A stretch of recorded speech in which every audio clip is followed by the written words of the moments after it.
Well, I guess we can start with telling people what we think about soulmates. Do you think soulmates exist? I think essentially no. I think like you have people, you have a handful, maybe more than a handful of people that you could always connect with and like could become a relationship. There's so many factors, as we've talked about, even like in our dating series as well, of just all the factors that it takes for a relationship to even work. You know, you could have the chemistry, et cetera, and life, like times in life and all these other things can get in the way. So I essentially just think that there's many people in life that you can connect with in that way. And so you just choose the person in the moment when you want to do that with, you know? And convince yourself that that is the person that you're meant to be with.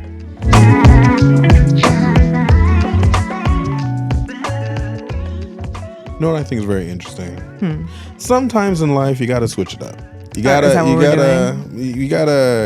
throw a wrench in everything so it stays fresh and new and fun and interesting. Right. And that's exactly what we're doing today. I've been editing these podcasts. You started editing these podcasts. Yes, I do.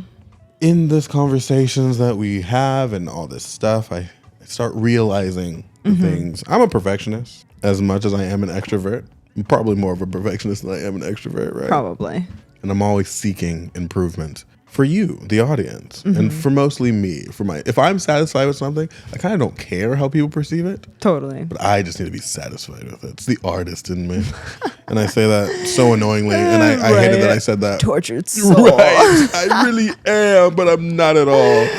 So we did not necessarily prepare at all. Yeah, we really are raw dogging this episode. 100%. 100%. And I think it's fun. I think it's interesting because just a little background for people. I'm caught in between these two ideas, right? So I'm talking to you, the audience, but also there's a human being right next to me that we're trying to develop ideas and converse about things with. Right. And these two ideas, the presentation of which becomes very interesting. Talking to Renee right next to me I'm like habituated to it, right? So I don't need to over-explain. I don't need to enunciate as aggressively. I don't need to do the communicative things that are required to have a conversation with a mass of people. Right. You all outside of this little studio space that we're in right now. Right.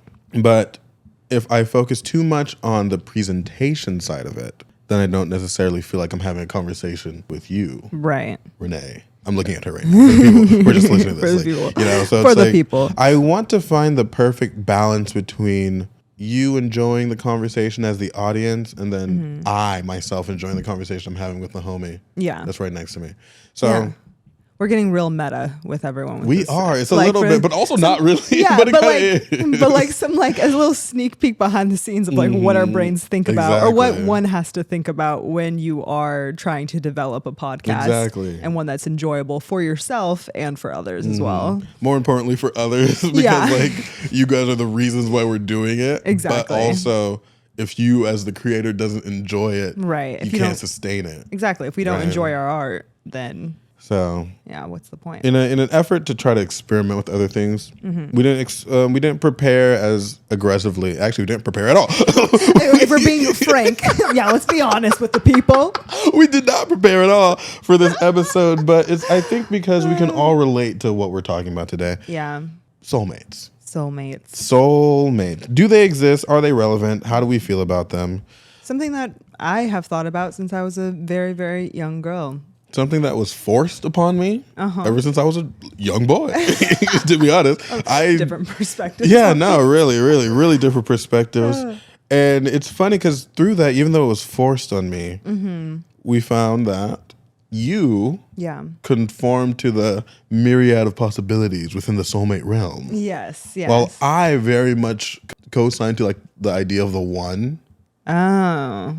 So I think I'm not as aggressive. I think it's it's an opportunity for a very interesting conversation. Yeah. Because my life has not necessarily aligned with the idea of the one. Right. Although internally my romantic ideations are so focused on that. Interesting. Right? Yeah. So entertaining. Yeah. For me specifically. Right. Whereas your life kind of aligns with that, right? What would you say? With like my romantic ideation with the soulmate, I would say so, because kind of my standpoint on it is that you create a soulmate, right? It takes work. You know, there's also probably some biological factors involved, like compatibilities and all that good stuff. Whereas, you know, kind of which is not like, it's like you can use that word for like, you can use that to say soulmate, but the like original idea is that you have like your two halves of one soul, like you're split apart in like the universe, and you find one another and all that kind of stuff. Zeus over here making human beings with 4 legs, 4 arms, and 2 faces, and they were too powerful. Oh my goodness. Yes. And then all of a sudden you're like, you know what? This man's a fucking, he's a hater. First of all, he can't let good things live. Right. And like, come on now. Oh, y'all might overthrow me, even though I'm a mortal being, God, human, who destroyed an entire. He destroyed a being that was the concept of time. Wow, I did not know that. His dad, Kronos. Oh, yeah. He is a titan, a step above gods, first of all. Right. And he controls the concept of time. Yeah. How do you beat a being that is the concept of time? And then get afraid of soulmates. You know, I'm saying. Men running away from love to the dawn of time. Oh my God. I'll be damned. It doesn't stop. But yeah, he's like, no, y'all are too powerful. And he split them up and cursed them to, instead of focusing on overthrowing him, they're focusing on finding their other half, which is so demented. Running around. Like, oh my God, where are you? Because like, imagine how incomplete you must feel. Oh gosh. Yeah. Yeah, a lot of people feel that way. And not to be like super into theology, but I do find a comparison where it's like these ideas of gods being so concerned about the potential of humanity. Yeah. Where it's like even Christianity, Tower of Babel type stuff. Like, oh, these people are doing way too much. Let me just now you can't communicate. It's like minions. If you guys are all powerful, why are you so worried? They're worried about our potential, right? Our human potential. We haven't fully tapped into. Maybe that's what it is. It really opens a can of worms on this idea about spirituality and stuff like that. But that's not what we're talking about today. Yeah, we're talking. And maybe about this is why we have to freaking organize our thoughts, because we do become mad tangential, and I'm 100%. Not mad at it. But soulmates. Yeah, I mean, I think that like the idea of the one in our like American culture is because like you tell this story of Zeus. Yeah. Right. That is the Greek god. Right. You tell this story of Zeus where it's like one of like the sources of like the idea of soulmates like came from, right? And you also see you do see and like it intertwined with like religion as well, you know. So God has a person made for you. Right, exactly. You know, growing up in like a very Christian household, you know, even if it wasn't like a strong messaging of like God has a person for you, like there definitely was that, but then also too, just like you marry one person and you're with them for the rest of your life. Like that is just like the path that you take. So then for me, at least as a child, like you then attach to like the soulmate idea, because it's like, okay, well, if I'm going to be with one person for the rest of my life, it must be like this person made for me. Exactly. Exactly. Yeah, I never actually made that connection. That's super interesting. This whole idea of monogamy. Yeah. Right? Yeah. We're really obsessed with it. We are. I'm not anymore. I'm very disillusioned by it. But society at large being like, you want to be with one person, or the goal is to find one person to be with for the rest of your life. Right. It would make more sense or I guess it's more comforting and easier to process the rest of your life with one person if they're meant to be. Right. That's so interesting. Well, I guess we can start with telling people what we think about soulmates. Do you think soulmates exist? I think essentially no. I think like you have a handful, maybe more than a handful of people that you could always connect with and like could become a relationship. There's so many factors, as we've talked about, even like in our dating series as well, of just all the factors that it takes for a relationship to even work. You know, you could have the chemistry, et cetera, and it life, like times in life and all these other things can get in the way. So I essentially just think that there's many people in life that you can connect with in that way. And so you just choose the person in the moment when you want to do that with, you know? And convince yourself that that is the person that you're meant to be with. No, it's not. At least I don't see it as like convincing myself that that's the person that I'm meant to be with. It's the person that I'm choosing to be with. It's like, sure, I could leave this relationship and know that like if I want to find love again, that I can find love, and like it's not like it's this person end all be all or nothing. But that I love this person so much, and I'm so excited about the life that we have built with one another, that we're going to build with one another, that we are existing in currently. And I'm completely happy in that. And I choose that, right? Like we've talked about this before, choosing love. Yeah. So I just think it's all like a choice, essentially. Always a choice. Because at the end of the day, if you're constantly chasing this idea of like, the perfect one, like no one's going to end up being that, you know? And so then you're just hopping around trying to like find the one. And I think half the time, like when people have that mindset, they're setting themselves up with all these expectations and then not being met with that, because humans are hugely imperfect. Right. Tell me about it. You know? And the idea of a soulmate is so perfect, too perfect. Yeah. And I don't think most people can meet up to those expectations. But that is so bizarre to me, because person meant for you doesn't necessarily imply perfection. Totally. It just is a person meant for you. Yeah. So I think though people take that as perfection. Of course, I mean, yeah, 100%. This relationship will be perfect because it's meant for me, and I deserve for you. But perfection. it's also meant for them. Yeah. You know, we forget that there's another person on the other side of that. No, it's me. Just the person for me. Right. What do you mean? Right.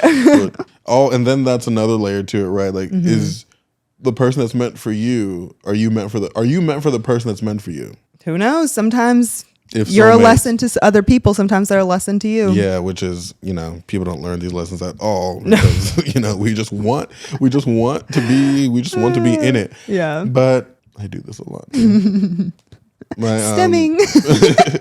I hate that. No, when I'm at work too, and I'm like talking to my managers, I'm like, Yeah, you do. And they start doing you do that a lot, actually. That's so funny. my thoughts make more sense in motion. So I can't run around and walk and stuff like that. This is the motion I get. Yeah. Motion somewhere. Hands. You said something. You just said something. I forget what you said. What did you say? Loki just forgot. I don't know. Was I just talking about perfection? Oh, okay. That's where I was going with that. The idea of it being too much because it has to be perfect. I think, I don't know where I was going with that. I do. It's right there. It's like right at the tip of my brain, like you always like to say. It's like, where was I going? I was so close. If soulmates do exist, then I don't think they necessarily have to be perfect. It's just a person that's meant for you. And I'm sure you've realized and you've had just people that you get along with mad instantly. You know, it's like, Totally. I feel like I have known you my entire life. Yeah. You get my humor, you get my jokes. We're just resonating in chemistry and everything just makes so much sense. Yeah. Right? Yeah. That to me is the start of what I would consider a soulmate, because you don't have that with everything, or you don't have that with everyone. Totally. There's 100%. a lot of people, most people, I have to really Really work put in the effort to and all socialize that with stuff. them. Right. It's like, ooh, I have to learn your humor. Like, ooh, if I gotta understand, like, oh, you're a little too sensitive in that area. Let me not. But, and maybe this is, I'm thinking about like my best friend Narnu. Yeah. We are basically like the same person. Two peas in a pod, right? you two. And I don't know if that's just a byproduct of growing up together, or we just naturally have that, like, that flow. Sure. That is what I would expect from a soulmate. Yeah. Not a perfect human. Yeah. Not a perfect human. You don't need to, I don't even know what that looks like for me specifically, because I'm still like at level 1 with it. Yeah. Like, I just want a person I don't have to work to get along with, right? That's just why is it like effort? Like, why is Yeah. it pulling teeth to like have a conversation with you? Totally. And I think that's what most people, especially like men, when they're talking about like their requirements for women, right? It's like, oh, like, what do you want? I want someone that's like that can hold a conversation. Yeah. Right. That's what they want. They're like instant, no effort energy that really like pops. Just so fun to be around. That's to me the start of what I would assume a soulmate is. Totally. And then on top of that, because there's 7 billion people on the planet, 7 billion is such a massive So number. many people. It's And like, growing. Yeah. We actually, no, it's 8 billion now. Wait, is it really? It's 8 billion. It just reached 8 billion, which is mad concerning. Damn. Should we have kids? Like, do I need to have children? That's a conversation for another time. Yeah. But 8 billion people, and in a quote unquote infinite universe of all these possibilities, Yeah. I'd be very hard pressed to believe that there isn't a person on the planet that can match with me the best, right? Whether or not you find them is relative. It is what it is. Sure. I think the problem with soulmates that people find themselves in is that they're looking for that match, and then they're projecting that and trying to change people into that, which is why they get so much resistance. Like, oh, I guess we weren't meant to be type stuff versus just allowing the experience of a person to either work or not work. Yeah. Right. Yeah. 8 billion people. Yeah. There has to be a person that matches you perfectly. And I know I just said perfectly. Yeah. Yeah. Like, no, but I hear what you're saying. And I do agree. I just think it's not just one person. I think that there's probably like I say, like let's say like a handful, like who can like actually quantify this, but like, let's say like a couple handfuls of people out there who you probably could get along with perfectly, you know? But then again, like, how do you quantify that? Because what things mean you will get along perfectly? Because if you're crossing like language barriers, cultural barriers, is it just subject to your country or where you're from or your background? And I know that that's not the case. Even my boyfriend, we come from different backgrounds and we get along great. Right. But like it makes you wonder, like, okay, well, does that mean that what's a completely different culture than mine, like Indian culture, completely different from what I grew up in. If I went to India, would there be a person there that I would get along with the best? Would we be able to understand? I'm not gonna let you just say that. Like, you didn't just say Indian men. Like, you haven't been obsessed with Indian men your entire life. You think I was gonna let that slide? What are you talking about? I didn't think that you were gonna expose me. Just like slid that in. Like, any culture, any character. Like, you really could have said any other thing that wasn't like you could have said British people. You could have said Irish people. I could have said Japanese. You could have said literally anything. It was like, yeah, maybe like Indian people, right? Really? You thought I was gonna just like let that go? Indian men? I'm traumatized, Renee. I'm freaking traumatized. I made one statement to Jem, my freshman year of college. Did you really only mention that one time? It was out of proportion. It was brought up very like. I brought it up like in a major way once. I think it was when we were playing, like when we were in our a cappella group, we would do like group like activities and stuff like that. And I said something about Indian dudes. And you were like really passionate about it. Yeah. Okay, so it may have been one time, but like it was a big deal. It was a big deal. Right. I won't go into my dating. And she used to send me text messages of Indian men all the time. They are was just really attractive. Yeah. Anyways, attractive Indian men are really attractive. Attractive people are attractive. This is also very true. Who would have thought attractive people are attractive? I know. If you're attractive, you're attractive. I agree. I 100% agree. Anyways, I seem to be drawn. Never mind. I'm not going to say where it started. I want to know now. Well, it's not like, as you know, Middle Eastern Indian in that spectrum.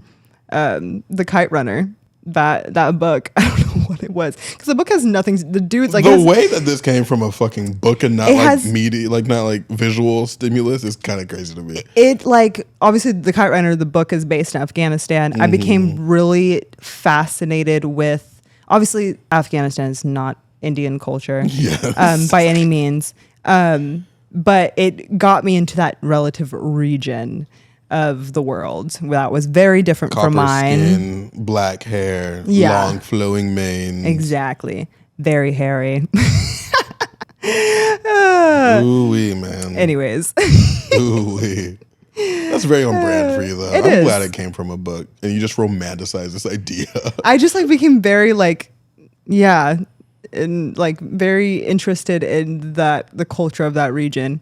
And then even obviously in college, international relations, the Middle East was my like focus, not Like India. Morocco and everything. Yeah, exactly. So, yeah, even though when you were in Morocco, you're hanging out with a bunch of Germans the entire time. So. Not the entire time, just my birthday weekend. Right. Anyways.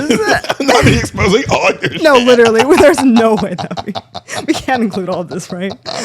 And I'm not going to go into what my boyfriend looks like or his background, so. Because it's not like I just described him. She has a type. Okay, good to know. But also, you met him on Hinge, so of course he would be your type. Right, I'm not going to swipe on someone who I don't like. Find attractive. Yeah, exactly. Just realistically. Exactly. And wow, I just like kind of hit me that you guys met on Hinge. Yeah, I know. I forget sometimes with like how like it's time like sometimes it works. Yeah, it doesn't even feel like a person that I've met on Hinge. I don't know. Like I don't know what the feeling would be. Soulmates. Whatever. Okay. You're making your point well, all right? Your point.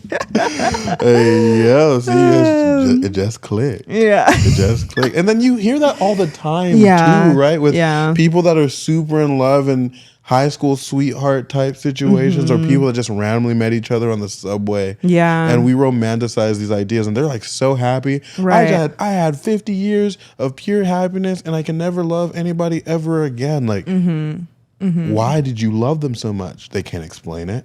It just felt right. It just was. It just worked. Yeah. What she did for me is something a person can never do for me. And that's how they describe it. Yeah. Right? Well, I think that's also kind of where potentially the somewhat biological factor comes into play. Because I'm pretty sure there's like, well, I know there's the conversation around like pheromones and like natural musk we've talked about before a while ago. But there is like some real like science and like research backed stuff behind that of like, couples who have been together for several years are in very like loving, happy relationships. Like their musks and their scents like match up and all this kind of stuff. Does that happen over time through like physical intimacy, or is it just a natural thing that you're drawn to? That's a good preemptively? question. I know that there was one aspect of it where there was like a study done, and the happy relationships the people that were in happy relationships, the woman really enjoyed their man's natural musk, like really enjoyed what like his pheromones were. So I feel like there is some sort of just like chemical like compatibility somewhere within that.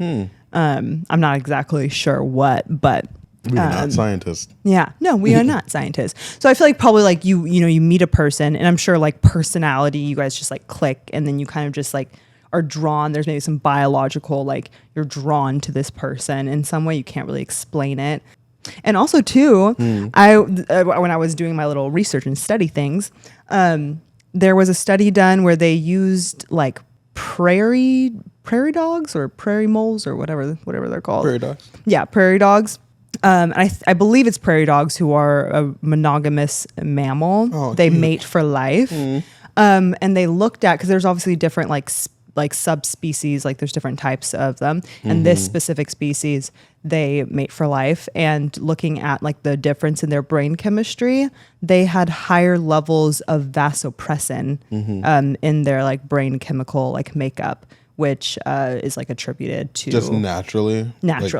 And then they also like when they dive deeper, they noticed that the prairie dogs who were like having affairs, the ones that were a little bit more promiscuous, and the ones who kind of stuck to their partner had less levels of this vasopressin. Isn't that interesting? That is So there's like this interesting. chemical. So like the reasons even why we as humans are drawn to like What we're monogamy drawn to, yeah. is because of our brain chemistry, our brain circuitry. Which and I'm mad that I instantly took it here. Oh no, where?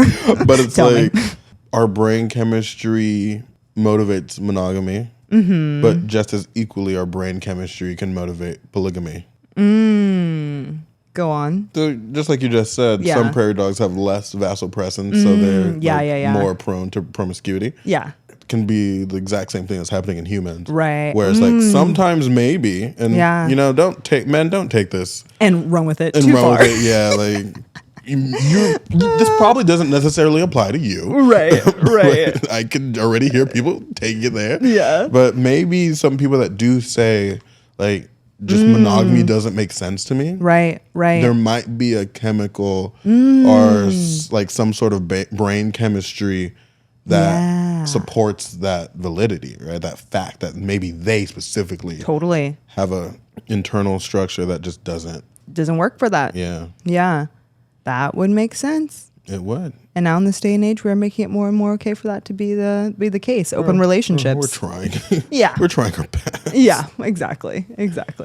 Very interesting. How Yeah. would so that in and of itself kind of defeats the idea of a soulmate too, huh? Because who would be a perfect person for that? Right. Who doesn't even conform to the idea of monogamy, or Well- just like one person for the rest of their life? Well, and they it is- physically are incapable of doing it. Exactly. And if monogamy are like our us being drawn to monogamy is due to like our brain makeup, then like that completely like defeats the idea of like soulmates, because soulmates is the foundation is like monogamy, right? There's the one person meant for you for the rest of your life. And if that we do that and we construct ourselves that way because of our way we are like our brain I'm starting to hate works, this. I'm starting to hate this. then a lot. are soulmates really, really real? Or is it all just started off in the biology and like it's built up and we create fantasies that kind of further this idea that we want to prop up and all that good stuff? And then also too, humans love imbuing meaning Oh, into meaningless things. We love that shit. Oh, I do it all the time. That's Yeah. how I make my life more interesting. Even when things like don't mean, why am I so upset that this guy like cut me off? You apply so much significance to it, and it's like not really a big deal. Totally. But on top of that, it's very interesting how everyone's soulmate kind of follows the social hierarchical structure of attractiveness. Like everyone's idea, or not everyone, because it changes on the individual level, but en masse, what we're talking about when we talk about a person meant for us usually conforms to our idea of attractiveness. Not just physically or physically. Or just what we find attractive. So for women, they were talking about how when they're thinking of a person that's meant for them, they have archetypes like the billionaire archetype, the vampire werewolf archetype, the pirate archetype. There was one more and I forget what it was. But attractive, strong, very masculine people that they can like tame and like show like their humanity and bring out their humanity from like their pure feminine energy type stuff, right? And then on the other side, it's like, oh, all the guys like want a supermodel or this celebrity-esque, very like attractive Kim Kardashian type of person. Totally. Like, if a girl doesn't look like that for me, like I'm just dating you as a placeholder until I find the person that's meant for me, which is a girl that conforms to this Like idea. a visual, like physical standard. Which is like, okay, this is a soulmate and it just so happens to whatever. Why is it? Why is all of our soulmates the same? Right. Why do they? why are we all attracted to the same? Like all of our us? soulmates cannot be like I don't know who's like Why is there an all archetype? all of our soulmates cannot be Chris Hemsworth. No, Like, I'm sorry. no, exactly. I'm why sorry, is this a but- pattern? Why is there a Right. pattern? If a pattern can be established, Yeah. how is there a soulmate with 8 billion people? Each Right. individual person has a person meant for them. Yeah. Like some people.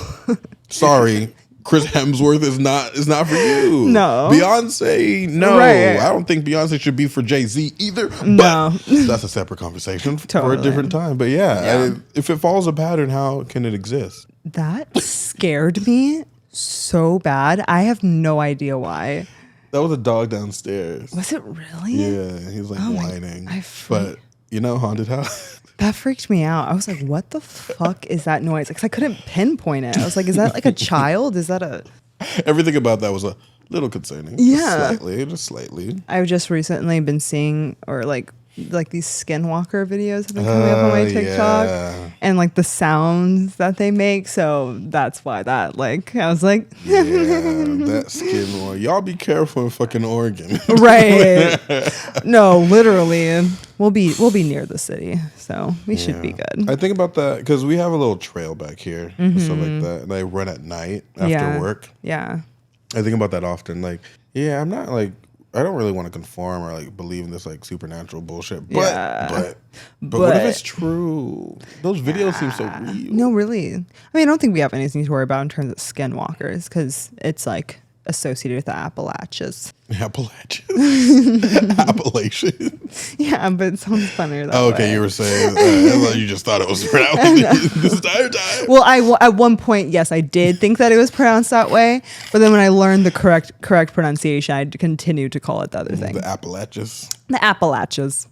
I just enjoy it more. I respect it. That's fine. That's super fine. But yeah, no, I don't like the idea of soulmates being totally tied to biology. Not that it's not true. That's probably like the most accurate representation of what's going on. Totally. Because everything is motivated by biology. Yeah. Unfortunately. It does suck, but when you like outline it like that, it just removes everything. Like, it why do removes we all struggle? the meaning. Yeah. Why do we struggle at anything that we're struggling with? Because I can sniff a person and then just be drawn to them. I think we're a little bit more removed from our primal instincts. But are we though? We like to think that we are. I think I don't know. I think we are removed from. No. Yeah. I'll say that one more time. I think we are removed from our primal like instincts, like intuition and stuff like that. I don't think people really trust their because what's required is because it's not like a direct. You sniff someone, your brain signals tells you, yes, this is your soulmate, or you have a lot of chemistry with this person. It's just you have to trust your body essentially, and a lot of people don't trust their bodies. I think we're out of touch a little bit with our because bodies. Men are taught not to Earth. lead with that shit. I think my brain went more towards we're in this digital age, technology. We have all this external stimuli on a constant basis. It kind of takes us out of ourselves all the time. That's why people say go to nature. You surround yourself with nature. Put your phone away. You're immediately connecting to self. That's interesting because I've always been kind of out with my body. Oh, yeah. I'm sorry. We don't have to go into that. But a separate conversation. A very separate conversation. But I find that because going into nature doesn't do anything for me. The problem was never You're very digital. heady. Yeah. You're super heady. I was born that way. Got a big old head too. That cranium. All that space for brain. Yes. And for brain matter. All that space for brain and brain matter. Yeah, Yes. I love that shit. Yeah, I don't know. I think also too the reason why in my older years, in my early adulthood, your big age. Yeah, I was in my older years, so I'm thinking back to childhood. So in my early adulthood, I kind of resist the urge to give in to the soulmate idea.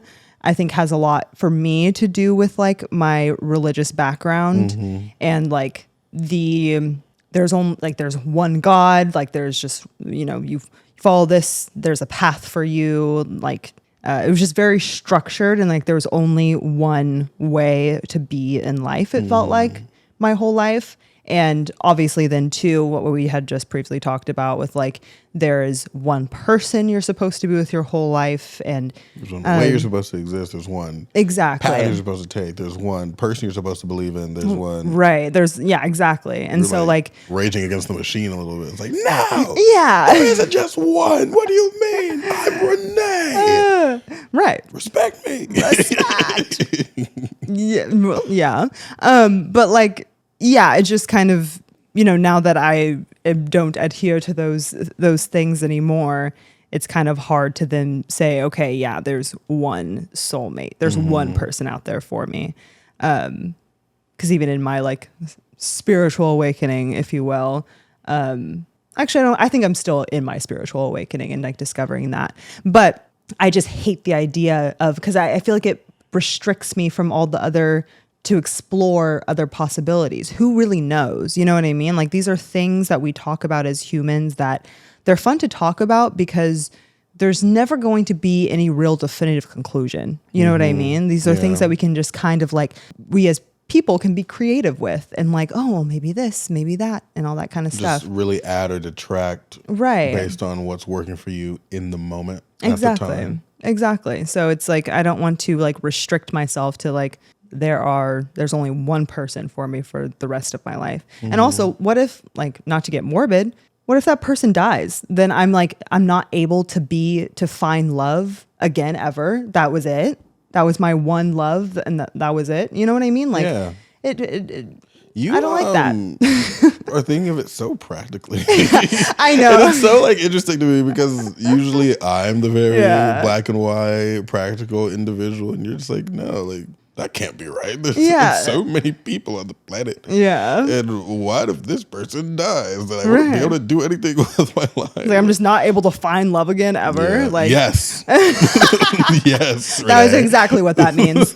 You're supposed to just suffer for the rest of your life. Make sure they don't die. Actually, this is true. Or I was going to say, like, actually, if like I died, I would want my like person to go away. I can't find love ever. Go a fucking way. You're so selfish. Jesus Christ. I just want you to have a shrine of me in our home. No, not at all. What did you say? You said what did you say? What did you say? That was what did you say? Like the last couple things I said. Like, am I not like? I'm not able to find love again. Ever again. So my question is: life like exploration for you then? I think so. Yeah. I think especially since my entire childhood was not able to, I was not allowed to explore. Like, I was given a set of rules and that was just what we had to follow. Not even just religion, just as well. My parents were very much, even though only 2 out of 7 of my sisters did higher education, but we were always, taught a very structured way of how we were supposed to do life. Spiritually and career-wise and everything. You go to school, you do well in school, you go to college, graduate, have a career, get married, have kids. We were taught a very like structured way of living. And so I fight it with tooth and nail. I wonder if this counterintuitive ideation that you have with the things that you've been taught is a byproduct of like just Gen Z in general. Where our entire generation is kind of characterized by flipping patterns that have been, or not patterns, but flipping traditions that have been unquestioned. Structures. Yes, flipping structures and traditions that haven't been questioned for the last like 100+ years. Totally. Right? So it's like we feel a little too big for the pants that our parents have been wearing, our ancestors have been wearing for the last whatever. Totally. And maybe because things weren't so free, they didn't have many options. They had to romanticize it. So this is the person meant for me, and I'm going to make the most of it type stuff, where it's like now with the options, like I'm looking for the person that matches me the best and is like not conforming to this whole thing. And if it doesn't match where I'm trying to explore and expand into the experience that we called quote unquote life, right, then I'm going to find the person that does. Yeah, there's more. Yeah, our generation is definitely characterized by being more fluid-minded, fluid-thinking people for sure. Which I don't think is necessarily a bad thing. I'm just like calling attention to it. Yeah, right? No, I think that's an interesting point. Also on top of that, I think you can do both. Do both what? You can be explorative and still believe in the soulmate. Okay. But what falls apart is the romantic path. What? Because those ideas kind of fight each other. Oh, right? Gotcha. So if you can become a little more disillusioned with, which you kind of did without necessarily doing. What do you mean? I'll explain it. Okay. Without necessarily doing what I'm about to explain, because you kind of did it. Okay. And you kind of believe it. but you kind of have to believe it in order to think that or like to pursue the idea of one person for the rest of your life, but also be open to the experience of living. Yeah. You have to be able to adapt to the changes. Totally. Right? Yeah. The moment that this isn't working, to just accept it and move on when it's not working, and not necessarily in a way like, oh, the next person that comes along, like, wow, you match me so much more than this person, and kind of explore that and like, okay, well, I had a very nice time with you. Gonna move on with my life. Yeah. Like, that's not a very romantic idea. No. But that is kind of the way that people are living their lives. Yeah. Right. And I think I will like go on out on a limb and say that's the way that people should be living their lives. With those, like those two, holding those two things to be true. Because I think that's how you maximize it. Yeah. And of course, there's this whole idea of whether maximization is a good goal to have. And it's a very like characteristic byproduct of American society and American culture specifically. Overabundance, consumer, and the media that we consume. Totally. Telling us like we can have both and all at once, all the time. So that idea isn't necessarily wasted on me. Yeah. But if you want to live life and you want to pursue things and you want to have a full edifying experience, why is it so demonized to experience things as far as experience things to the extent that they are for you in that moment, and then when it's not working, to separate yourself from that and pursue the next thing that's working for you. Not in a very toxic serial dater type of way, like you're not working on yourself and like doing all that stuff, but just being open to the changes of experience. People don't want to, because it's not a romantic idea. Right. It's a very, in a way, it's a very ugly idea. Right? It's like, oh, like you're literally just using people as for convenience. That can be right? a way to perceive it. But it might not be as negative depending on how you handle it. So No, especially if you are genuinely and fully investing yourself into those relationships, right? Yeah. Things can run their natural course. Romantic relationships, friendships. All that jazz. Yeah. Things ebb and flow. Sometimes people are there for a season and a reason. What's the reason for the season? Jesus is the reason. Hey, for the season, yeah. Yes, he is. He is. Oh, yes, he is. Yeah. You never heard that song? No. I never heard that one. Played it every time during Christmas. Really? Like, you know, like Jesus' birthday during Christmas. Like, Totally. Jesus is the reason for the season. Oh, wait, that's so good. Wait, I love that. Jesus is the reason. Hey. And they try to make it hip and modern and Right, shit. Like, of course. Bro, I love that shit. It worked as intended, because like, I was really feeling that, like, he is. Yes, he is, baby. Yes, he is. Crazy to me. Oh, my But yeah, gosh. people are here for a season. I think we need to appreciate seasons more. Yeah. Whenever it's winter, we want it to be summer so badly. And then when it's summer, it's too hot and we want it to be spring. Yeah. And like everything is here for its time. I agree with that. And I don't find any more value in these hot summer rainy months in July and August than I find in my birthday month, which is January, winter, beautiful, perfect time of the year. I don't think I just don't like the sun. I'm not a big sun human being. Not a big sun person. But like I don't hate summer. Yeah. I'm like, fuck summer. Right. You know, like fuck that bitch. She's a bitch. She's Sure. annoying. Okay. No, I don't That's feel good. that way. That's I don't good. feel that way. It's just, and I was talking to this guy last night too at the bar. His wife was over here talking to me about how, or I was talking to another person at the bar about how beautiful the sunset is, because he came at a nice time. And I was like, you just missed the rush. You're having a good time, whatever. They overheard me and they're like, yeah, the sunset is kind of beautiful, huh? Her husband, mustache motherfucker, talking about, yeah, no, I've been in California for so long that I don't really care about the sunset. And it's whatever, but I know I'll see a beautiful one tomorrow, so I don't really care about it. And I'm like, that's a very sad way to live. What if you, never mind. I'm not going to wish that over that man. I'm not going to speak that over that man. What if he died? Yeah, and he never saw a sunset again. That's not wishing anything over anybody. I know, but I just don't like to speak that. I don't like people to speak that over me. Like, what if you died? I'm like, don't say that to me. Don't say that to me. Do not put that over me. I'm sorry. What do you mean? What if I die? What are you talking about? Exactly. I don't have negative energy in my life. No, literally, do not speak. Like, words are powerful. Hey, yo. I'm sorry. I was trying to explain that to your sister the other day. She got so mad. About words being powerful? The bitch understands that perfectly. What is she getting mad about? It's just because it was me. Oh my God. I was like...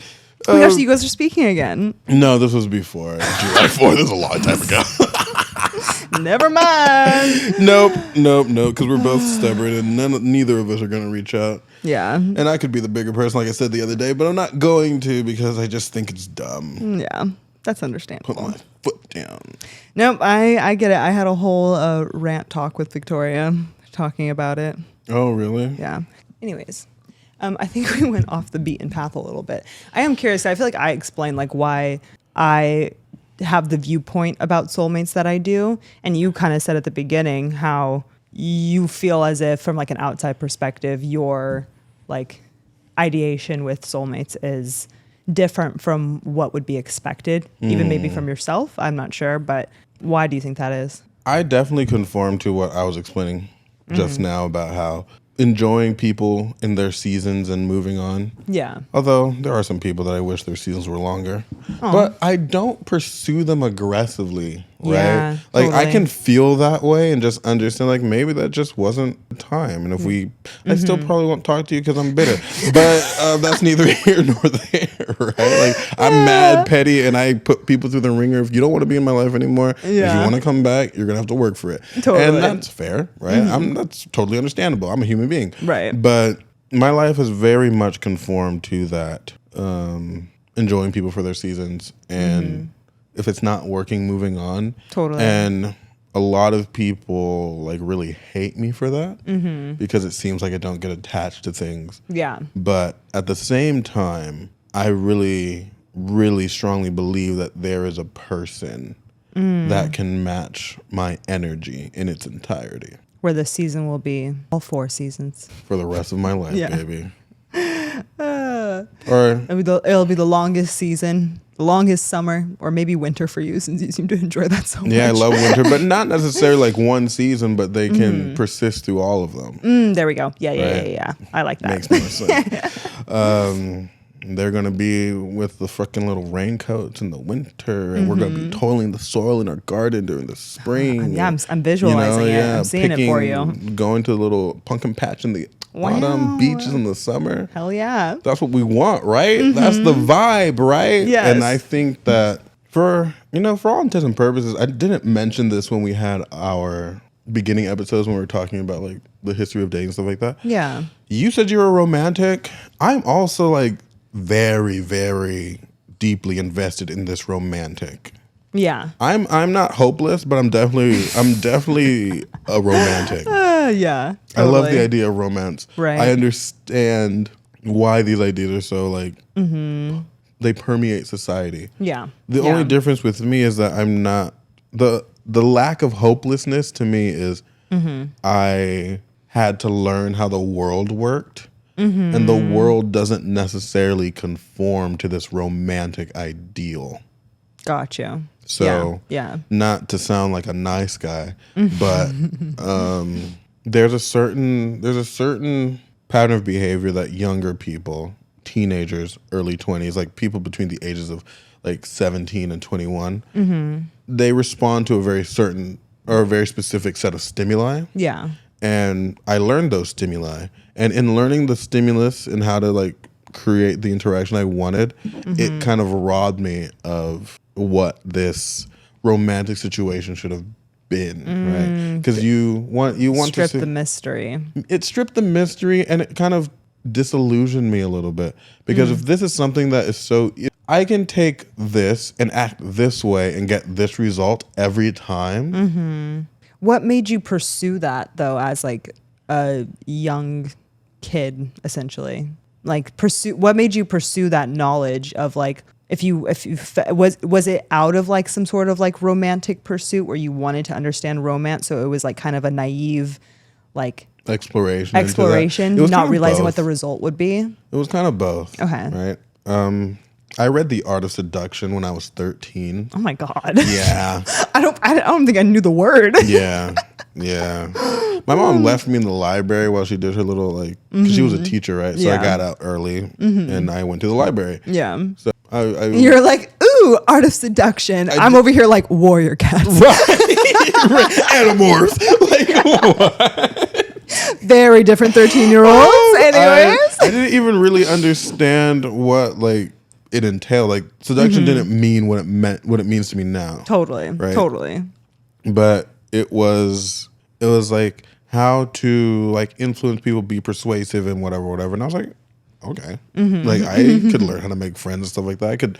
I was always a person that struggled, like, getting along with people. I was going right? to say, was there some social aspect? Okay. So, and then on top of that, I, like, you know, when you have your little crushes and they don't work out, right? I was, like, pursuing an answer as to, like, why this didn't work out the way, like, what was I missing? Why didn't this work the way I wanted it to? When I wasn't, like, heartbroken, I was just, like, confused. Did you always, like, kind of associate these, like, failures with some sort of lack of action and not necessarily who you were integrally as a person? I never necessarily applied it to my self-perception. Interesting. It was I always feel like that's unique. and I realize that now growing up, right? Because people are like, they take rejection and they're like, oh, there's a deficit in myself. Right. That's something a lot of people have to learn. Yeah, I'm not good enough or whatever. And even, like, through my parents and all that stuff, 3 things that are not typical about me and how my brain worked as a child. Yeah. 1, I never believed that my parents were anything but humans. So they were never, like, superheroes, larger than life to me. Yeah. So when they made their mistakes and they did their things, I wasn't devastated by it. Or, yeah, okay. You know? Yeah.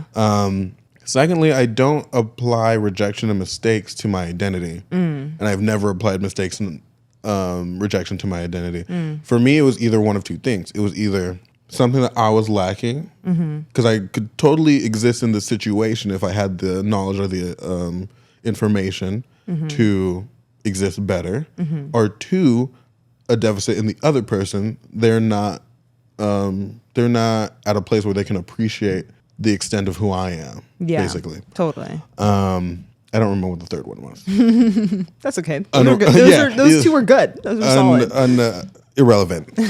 But because of that, I was like, all right, so I got this rejection. I didn't get the girl that I wanted to get as a fucking second grader or whatever. Who cares? Like, little girls aren't even really worried about that stuff. They're as fickle as the wind. I just wanted someone to play in the sandbox with. It wasn't really that crazy, but I was like, why doesn't she want to play with me? Like, that's so annoying. Yeah.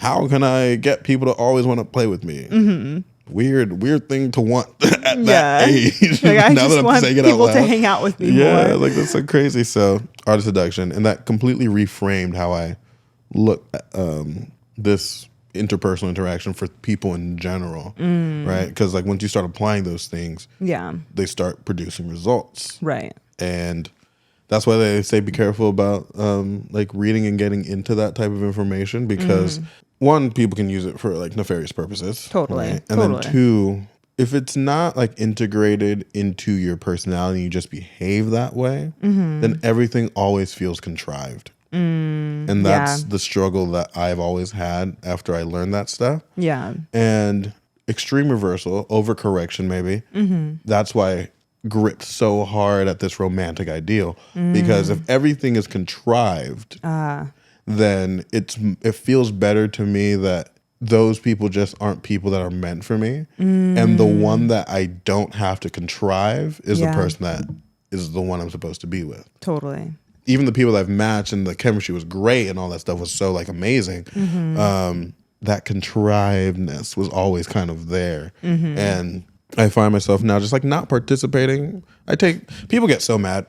People get so mad at me. They're like, you take forever to, like, make a move and you do all this stuff now, blah, blah. It's like, it's not that I can't make a move. Out of anybody that I know, and I Yeah. see this every time I hang out with dudes. We went to Hawaii, and me and my best friend went to Hawaii, and he took like 15 minutes hyping himself up because we saw girls that we wanted to talk to. And I was Totally. like, I'm not talking to them. You're like, I don't care want to. to. I don't care. It's not Yeah. like that's not what I came here for. Right. But he wanted to talk to them, and he did, and he did a great job. Yeah. Right, he was fun. Totally. But he had to hype himself up and prepare himself to do so. I was like, all right, I'm going to do this. Okay. Yeah. So they walked away. Try not to be like you're staring at them, waiting for them to come down. Right. Try to make it natural. Yeah, trying like, to make it come make up with sense like and your stuff like opening that. line. Yeah, all that stuff. Yeah. I don't do that. If I want to talk to somebody, I just be like, y'all are great up there. I saw you taking your pictures. I wanted to say something to you. Yeah. Where are you from? How's it going? Like, that type of stuff just doesn't affect me the same way. Totally. You don't have to like come up with some scenario. You can just go up to someone and be like, I wanted to talk to you because I want to talk to you. And most people don't care about all that stuff. So again, that stuff isn't wasted on me.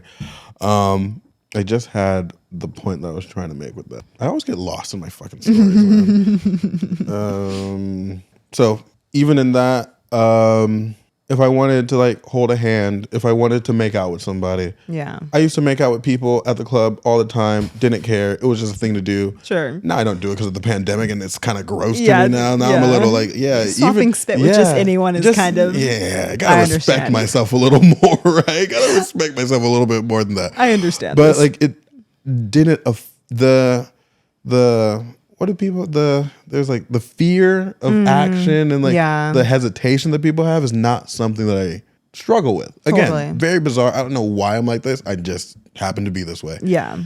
And people are so confused. Like, why don't you ever make the first move? It's because if I make a first move, I know the result is going to have. So I'm really trying to experience life and not really be so like manipulative, as I always call it. Yeah. And just see what happens. Gotcha. And really, now I'm like very intentional about what moves I'm making so that whatever happens, it feels like it's something that happened because it was supposed to happen. Sure. And not because we can make it happen. You know what I mean? So Hey, he can make it happen. I can. That's the thing. That's the problem. In this scenario, it's not necessarily a good thing. Yeah. So my path right now, my journey for the latter half, 25 and up, Totally. was just being okay with the contrivedness. Gotcha. My awareness of the actions that I'm taking. Right, so you can't take that away then, because you are like we said, a very heady person. So it seems as if that almost like your intellect gets in the way Right. of you being able to just exist in these, even though like it's not like an anxiety thing, right? It's not like you're so anxious in your head you're not able to exist, but I'm just hyper aware of you're things. Exactly.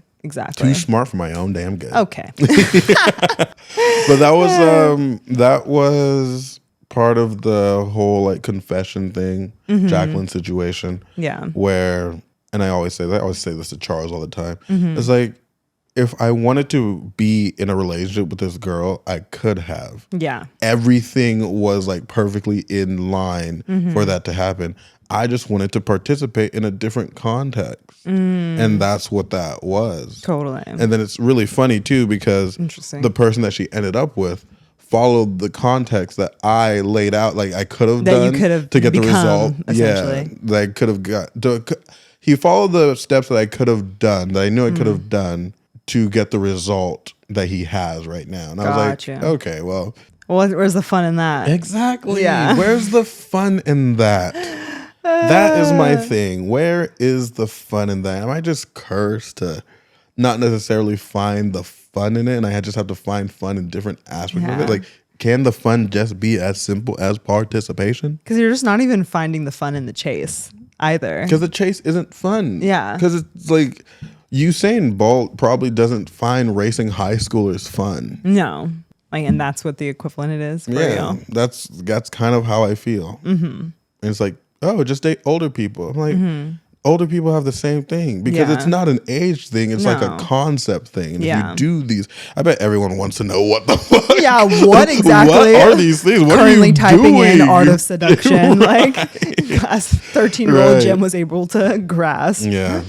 Yeah. And maybe too, it became such a second nature thing to me because my mind was so malleable back then. So all the information was very perfectly integrated. Right. So it wasn't like the pickup artist type, hey girl, like how you doing type shit. It was But you can't do that as a 13-year-old and it's not as cringe as a yeah, maybe because it's like kind of endearing and like cute I imagine type I like stuff. remember the things that like I did as like a 7th grader, like you know, the interactions that I had with my crushes and like a boyfriend that I had for like 10 minutes.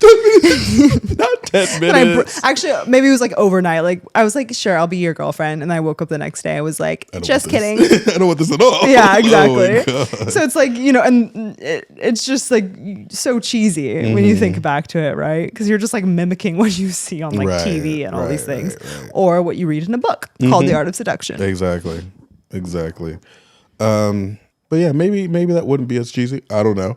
I didn't do stuff like that because that's not what the book said to do. Ironically. So I did not. So I did not do it. Right. But now it's like the steps to take, they work on everybody, whether you're 50 or 14. I don't know why I used that age specifically. Well, because you were talking about how you were 13. Right. Okay, yeah, cool. That's Thank what you. your brain association came from. Save. I got you. Thank you. Jesus Christ. Like, not talking to 14-year-olds. No. I struggle talking to 21-year-olds. So Oh my God. we're doing what we do. Which to that point, I don't know why 30-year-olds are over here talking to early 20-year-olds. I just don't understand it. I don't understand either. At all. But it's okay. So yeah, I cling to this romantic ideal of the one because I'm like kind of like the princess waiting in a tower, for lack of a better example. Yeah. I'm looking for the knight in shining armor that can save me from myself. I'm the dragon and the damsel at the same time. Are you the damsel in distress? I'm the damsel and the dragon at the same time. It's like I need someone that can compete with these things and flip them on their heads, and I can explore a new realm. But most people are still just trying to figure themselves out. Right, exactly. That's like so it's like, a whole lot. Let's start there, I guess. Yeah. No, that's interesting. You want to be like intellectually challenged, essentially. I want to be intellectually challenged to the point that the intellect stops mattering. I want to feel what it feels like to be swept up in a moment and make decisions based on like pure emotionality. So you're like Rapunzel in your tower and you just want to be saved from yourself. Wow, wow. I'm understanding more about you right now. Am I starting to make a little more sense to you? Yeah, I don't think I've ever asked these questions specifically in our friendship. I think I've just have accepted you for what you are. And just, you know, I tell you this all the time. Like I tell people like, you know, talk about Jem, and when I talk about you to other people, half the time it just gets to a point where I'm like, Jem is Jem. Yeah, he just is what it is, bro. Like, and he even confuses me, and I've known him for several years. Right. So if I'm confused, you're not gonna understand it. Not in this 5-minute conversation. Let's move on. No, literally. It's okay. I'm just like, you know what? It's gonna take way too much energy. Let's move on. But I'm glad I'm asking these questions. Yeah. So yeah. Like I said, I have the information. No one just asked, and I don't offer. I apologize. I'm sorry. I'm sorry. In our almost how many years of friendship? 7 years of friendship. I've just been confused the whole time. I've never asked you. Clarity. Exactly. I just didn't know it was a question I needed to ask, I guess. Yeah. You know. Yeah. Yeah. And that's fine. We just take these things for granted. Yeah. Like, I don't need to know how you process your interaction with romance. Yeah. Like, right. How do you even formulate a question? Right. How does that like come up? So Jem, how do you formulate what's your romantic ideation, and how does that change from the time you were 13 exactly until now? What? What? Well, now that I have to think about it, okay. But you know what's actually crazy? I ask people questions like that. Right. You're like, I was just thinking about this. You're like, oh wow, I have to use my brain now. For sure. Yeah, exactly. Like, gosh. So I don't know necessarily if that is a useful framework to have. I think it's just, as we're having this conversation, I'm realizing it, and I'm enjoying that it's going in this direction where we're kind of talking about how our upbringing and the things that we saw externally and our temperaments internally have kind of formed this association that we have with the idea of romance and with the idea of soulmates. Combined with all this external stuff of the messaging that we're getting from society, et cetera, et cetera.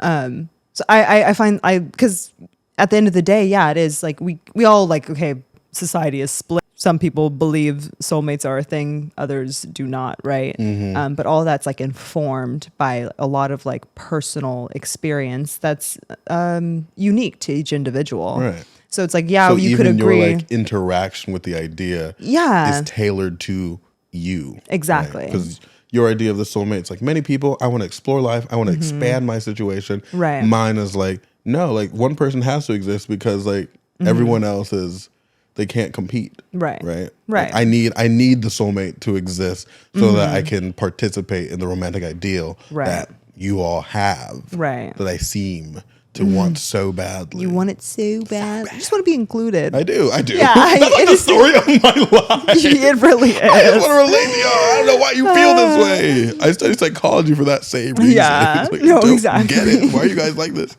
Like, am I missing something? I feel like I am. Oh, and then no. like when I get wrapped up in it, I'm just like, oh, this sucks. Why do you guys want this? Right. Like, I want to be like this. You're like, oh wait, I've actually was saved from Hey, yo. being trapped in this. Yes, intellect is a superpower. Yeah. Or is it? Dun dun dun. Dun, dun, dun. And I'll leave you with that. As Renee Yeah, says. exactly. I'll That leave for that. you. Yeah. And I'm not gonna answer that. Anyways. Ponder that, bitches. Ponder that. Oh, man. But gosh. yeah, no. Definitely influenced by the complexities that make us human beings. Right. And it's so funny that we always try to reduce these conversations to does it exist or not? Maybe. Yeah. But even if it doesn't, you can make it be what you want it to. 100%. 100%. Because agree. it doesn't exist. Yeah. Whoa. No. Remember what we said in the middle? I was like, based on biology? Oh yes. No, that's what I'm saying. Then we can really, damn. I know. I'm like, this is growth. You've agreed. By the end of this, I made Jem agree with me. I know that never happens, right, Renee? Jesus Christ. Dude, that happens all the time. I'm always I know. changing my ideas I know. based on new information. I know. Finally, you confirmed my Exactly. yes. Like as I do often enough. I Like, hope so. Right. God, oh my Jesus gosh. Christ. But no, yeah, that is that. You guys learned a lot about me that Yeah. no one really knows, even you. Yeah. didn't know, I so even learned something new, and I've known this guy for 8 years, 7 there you years. go. There So- you go. Congratulations. We finally got him to open up. Right. I was like, I've been maybe I telling should- you since the beginning of the podcast. It's like, be more personable. Yeah, I was like, maybe I should talk more about myself. I shouldn't be so.